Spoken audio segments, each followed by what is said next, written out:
My name is Ruby, and I came into this world as an apparent afterthought, 12 years after my eldest sister Sarah and 10 years after Emma. By the time I was forming my first coherent memories, they were already deep into their teenage years, more interested in boys and makeup than playing with their baby sister. Our house in suburban Minnesota was always filled with the echoes of my parents' pride in their older daughters.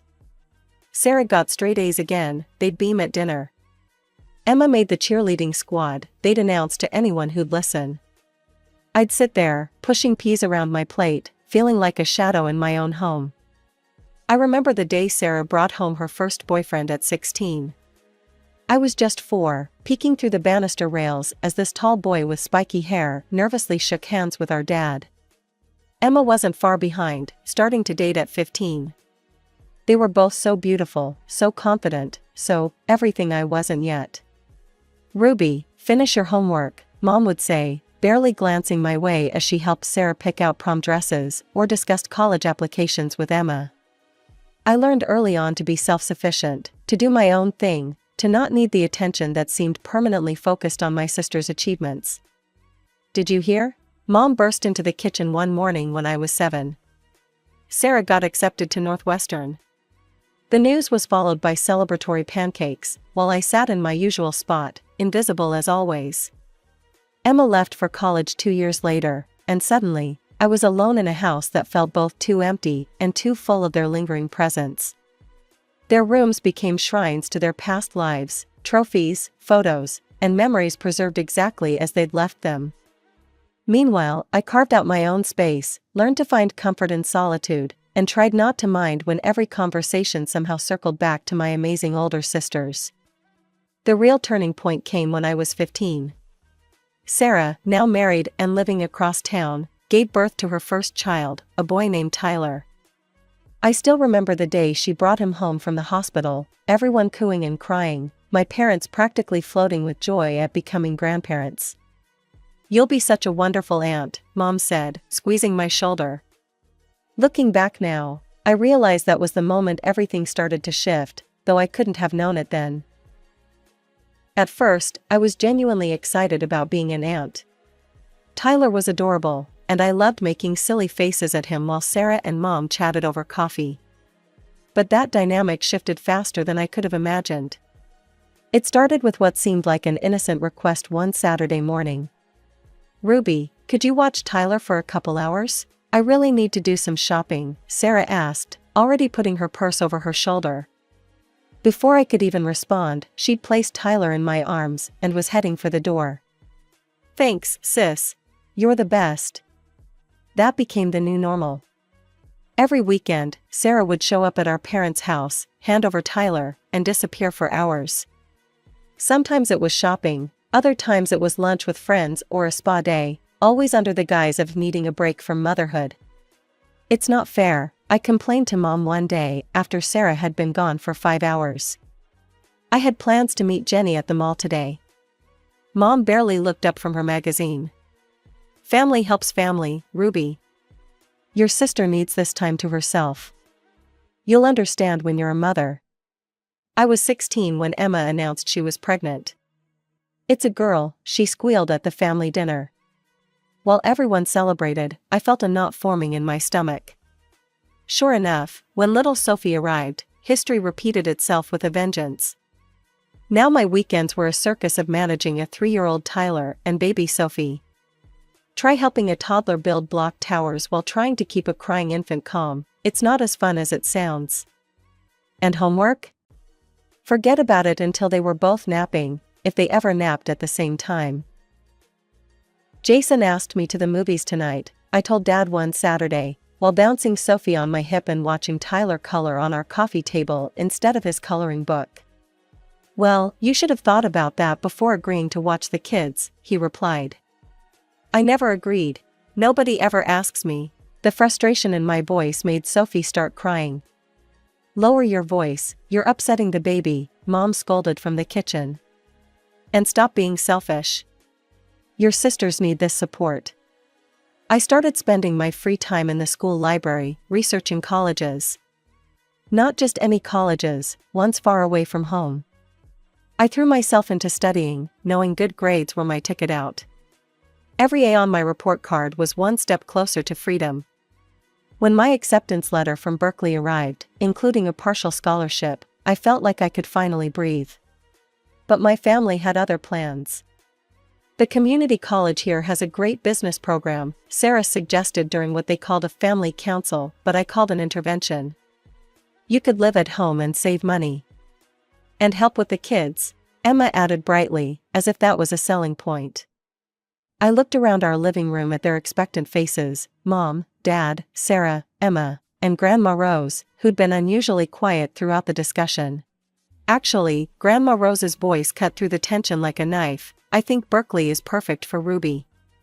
Everyone turned to stare at her. That program is exactly what she needs for her future career. And your grandfather's education fund will help cover what the scholarship doesn't. I could have hugged her right then. The family council ended with my parents and sisters shooting disappointed looks my way, but I didn't care. For the first time in years, I felt like I could see my future clearly, and it didn't involve being everyone's free babysitter. College life was everything I'd dreamed of and more. My dorm room became my sanctuary, my classmates became real friends, and for the first time in years, my weekends were my own. No crying babies, no sticky-fingered toddlers, just me and my choices. But you can't completely escape family obligations, especially during the holidays. I tried to visit as little as possible, but Thanksgiving and Christmas were non-negotiable. Mom would call weeks in advance, her voice thick with expectation. Everyone's asking about you, Ruby. The kids miss their aunt. The first Christmas break after I started college, I walked into absolute chaos. Sarah now had 2 boys, Tyler and his new baby brother Luke, while Emma had managed to add a boy named Max to her family alongside Sophie. But that wasn't even the half of it. Ruby, Aunt Janet called out the moment I walked through the door, immediately steering her twin 5-year-olds in my direction. The kids have been asking about you. No, they haven't, I thought. They barely know who I am. But before I could protest, Cousin Rachel's 7-year-old daughter attached herself to my leg, followed closely by Cousin Mike's 9-year-old son and 6-year-old daughter. Ruby, honey, Mom called from the kitchen, barely visible behind a mountain of dishes. Why don't you take the kids upstairs to your room? I'll bring up some snacks later. And just like that, I was corralling 8 children up the stairs, feeling more like a sheepdog than a college student. My old bedroom became a war zone, toys everywhere, juice spills on my childhood bedspread, crayon marks appearing mysteriously on the walls. Hours passed. My stomach growled as delicious smells wafted up from downstairs, where the adults were enjoying their peaceful holiday meal. When Mom finally appeared with a plate of kid-friendly snacks, she barely made eye contact. By the time I managed to sneak downstairs at 8 o'clock, after coordinating with various parents to collect their exhausted children, the dining room was empty except for dirty dishes and picked-over serving platters. "Oh, Ruby," Emma said, already putting on her coat. "Max was an angel for you, right? We've got to run, it's past his bedtime." Sarah followed suit, gathering her boys, while chatting with Mom about New Year's plans. Aunt Janet was helping her twins into their snow boots, while cousins Rachel and Mike were carrying their sleeping children to their cars. Not a single thank you. Not one person asked if I'd eaten. Not even a backwards glance as they all filed out, leaving me standing in the wreckage of Christmas dinner. "Ruby, be a dear and help me with these dishes," Mom called from the kitchen, as if I hadn't just spent the entire day doing her a massive favor. I looked at the mountain of dirty plates and serving dishes, evidence of a holiday meal I never got to enjoy. The message from Mom arrived during finals week, just as I was finishing my last paper for the semester. My phone buzzed with her usual pre-holiday update, but this one made my blood run cold. "Sarah and Emma are coming with the kids," it read cheerfully. "Plus Janet and her twins, Rachel's girls, Mike's kids, and exciting news. Sarah's sister-in-law Lisa is joining us with her 3. It'll be such a wonderful Christmas with all the little ones." I did the math in my head, 12 kids. 12. I sat there in the library, staring at my phone until the screen went dark, then lit it up again to make sure I'd read it right. The message stayed the same, but something inside me finally changed. 2 years of college had given me perspective. I'd watched my roommate Kate go home for holidays and return with stories of actual family time, board games, movie nights, proper Christmas dinners. My friend Jessica's biggest complaint about going home was having to share the TV remote with her siblings. Meanwhile, I'd spent every holiday of my adult life as an unpaid nanny service. I didn't reply to Mom's message. Instead, I packed my bag for Christmas break with an unusual sense of calm. For the first time, I wasn't dreading the holidays because I was going home with a plan. The days leading up to Christmas were deceptively normal.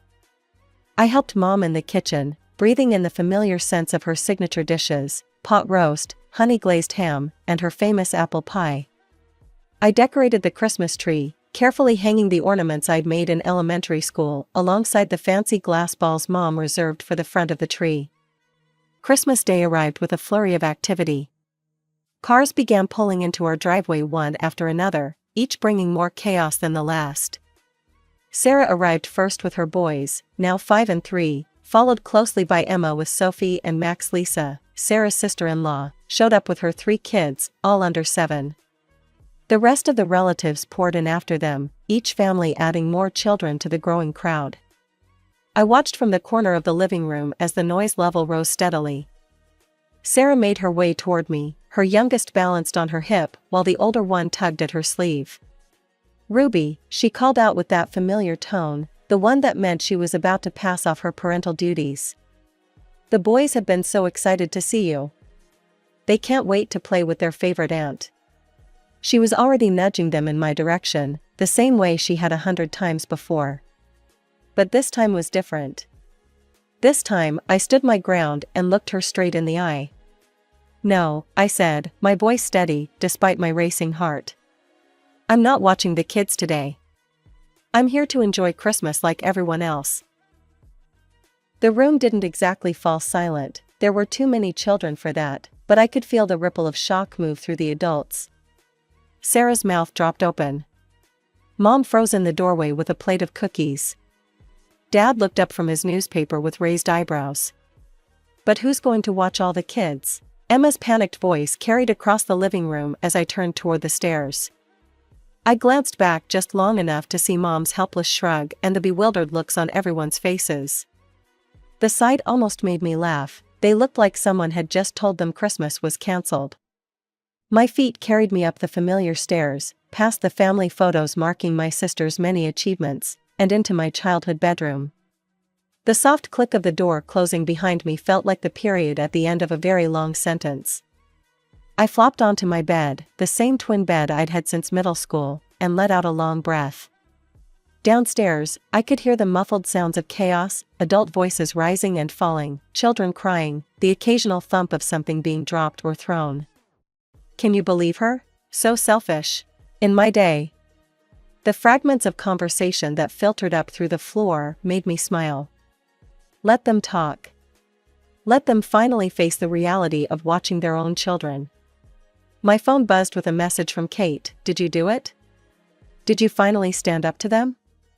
"Operation Freedom is in progress," I typed back. "Currently hiding in my room while they figure out how to parent their own kids." A knock on my door interrupted my texting.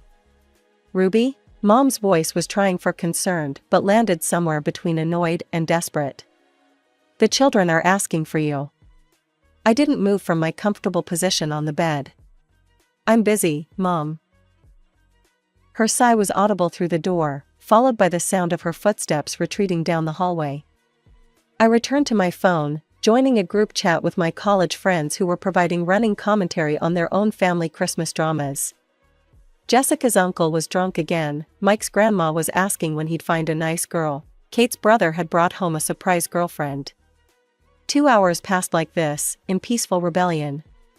My phone buzzed constantly with messages of support from friends who'd heard me complain about holiday babysitting duty for years. The chaos downstairs eventually settled into a different rhythm, one that didn't include my participation. When I finally descended the stairs for dinner, you'd have thought I'd risen from the dead, judging by everyone's expressions. Aunt Janet actually dropped her fork. Cousin Rachel's mouth hung open mid-sentence. I scanned the dining room, noting Emma's conspicuous absence. Through the doorway to the living room, I could see her attempting to organize some kind of game with the children, her usually perfect hair coming loose from its elegant updo, a stain of unknown origin on her festive sweater. Taking my seat at the adult table, a first in recent memory, I surveyed the spread before me.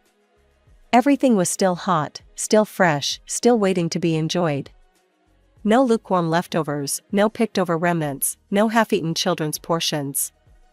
I could feel the weight of disapproving stares as I filled my plate with Mom's honey-glazed ham, Aunt Janet's sweet potato casserole, and Cousin Rachel's famous green bean dish. The clinking of silverware against plates couldn't quite mask the tension in the room. I was halfway through enjoying my first proper holiday meal in years when Sarah finally snapped. She'd been watching me eat with the kind of intensity usually reserved for nature documentaries about predators and prey. "Well," she announced to the table at large, her voice dripping with sarcasm, "looks like someone's gotten a little too big for their boots at college. Seems they've forgotten all about sisterly duties." I took my time with my spoonful of mashed potatoes, deliberately licking the spoon clean before responding. "The food really was excellent when you got to eat it fresh." "Funny thing about sisterly duties," I replied, keeping my voice level and calm. "I don't remember seeing free babysitter in any sisterhood manual. Maybe you could point that chapter out to me? Right after the part where parents are supposed to watch their own children?" The gasps around the table would have been comical if they weren't so genuine. Aunt Janet actually clutched her pearls. I hadn't known people really did that outside of movies. Cousin Rachel was suddenly very interested in her green beans, while Uncle Mike seemed to be trying to disappear into his dinner roll. Mom and Dad exchanged that special look they had, the one that meant they were disappointed but didn't want to cause a scene. Dad's fork was frozen halfway to his mouth, and Mom's smile had gone tight around the edges. But instead of the lecture I expected, Mom cleared her throat and asked Uncle Mike about his new job. The conversation stuttered back to life, though everyone kept shooting glances my way as if expecting me to sprout a second head. I just kept eating, savoring every bite of food that hadn't been picked over by tiny hands or gone cold while I changed diapers. About 20 minutes into dinner, Emma appeared in the doorway, looking like she'd been through a war. Her Christmas sweater was now sporting what looked like juice stains in addition to the earlier unknown substance, and her hair had completely escaped its elegant updo.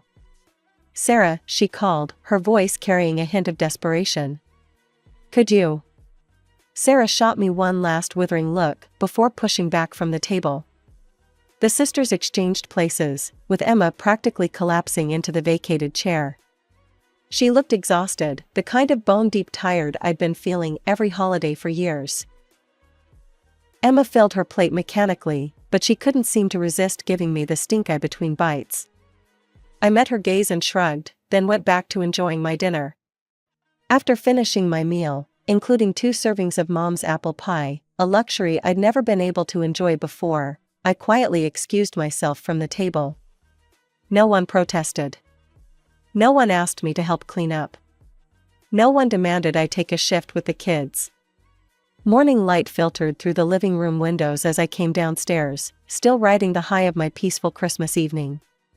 That feeling evaporated the moment I saw them, Mom, Dad, Sarah, and Emma, sitting in an obvious ambush formation. Sarah didn't waste any time. "What kind of performance was that yesterday?" she snapped, her voice sharp enough to cut glass. "Making us look like bad parents in front of everyone?" I sank into an armchair, surprisingly calm. "Performance? You mean me wanting to enjoy Christmas like everyone else? I'm just tired of being the unpaid, unappreciated babysitter while everyone else gets to have an actual holiday." "But you never complained before," Mom interjected, her brow furrowed with confusion. I couldn't help but laugh. "Never complained? I've been complaining for years, Mom. But it was just too convenient to ignore me, wasn't it?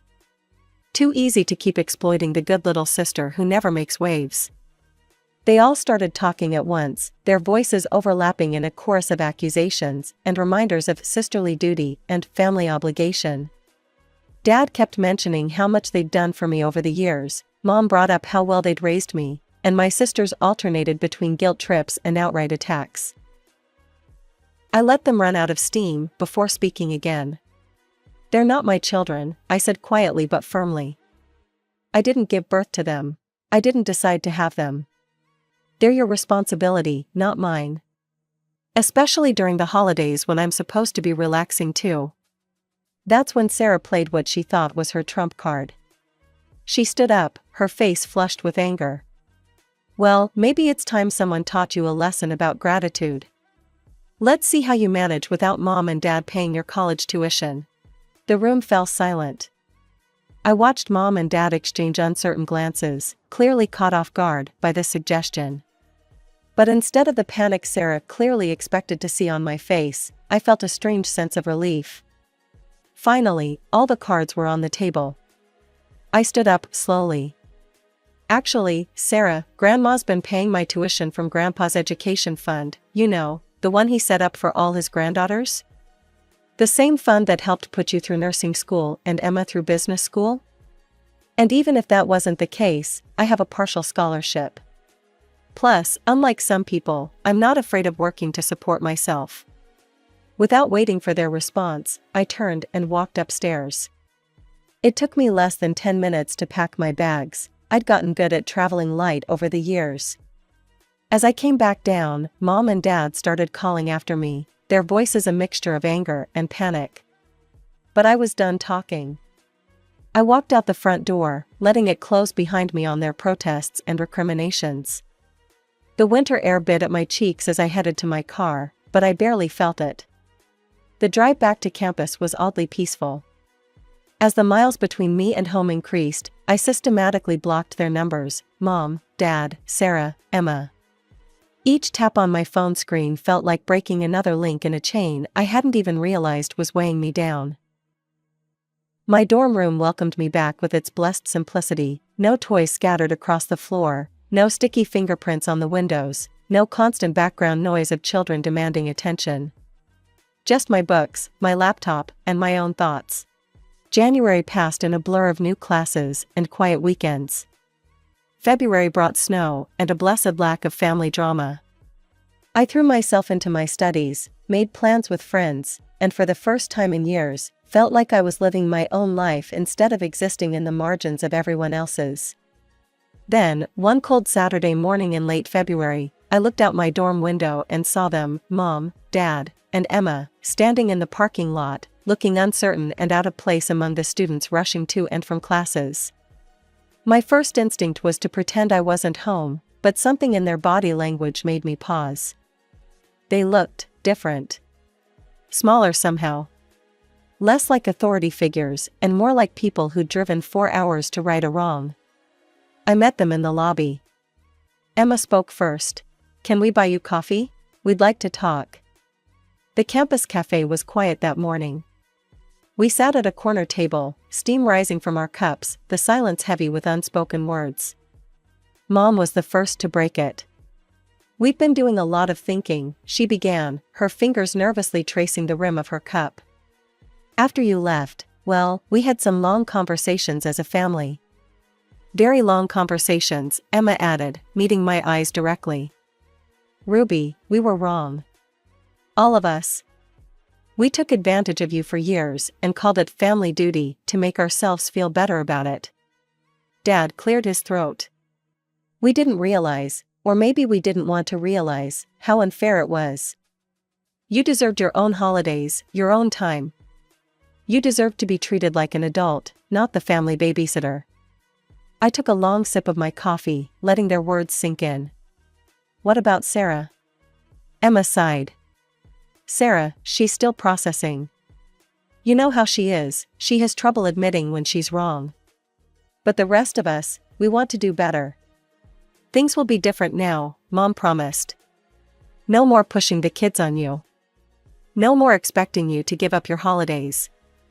We want you to come home because you want to, not because you're needed for childcare." I studied their faces, the sincerity in Mom's eyes, the regret in Dad's expression, the openness in Emma's posture. "Okay," I said finally. I believe you. That evening, after they'd left, I unblocked their numbers. Within minutes, I had a text from Emma, "Miss you, little sis. For real this time." The following months brought a new normal. I visited home some weekends, and it was actually pleasant.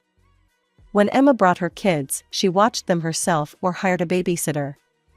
Mom stopped trying to orchestrate family bonding moments that always seemed to end with me in charge of a pack of children. Sarah and I still haven't spoken. Sometimes I see her posts on social media, pictures of her boys growing up so fast. Part of me hopes that one day she'll realize what she did wrong, that she'll reach out first. Until then, I'm at peace with the distance.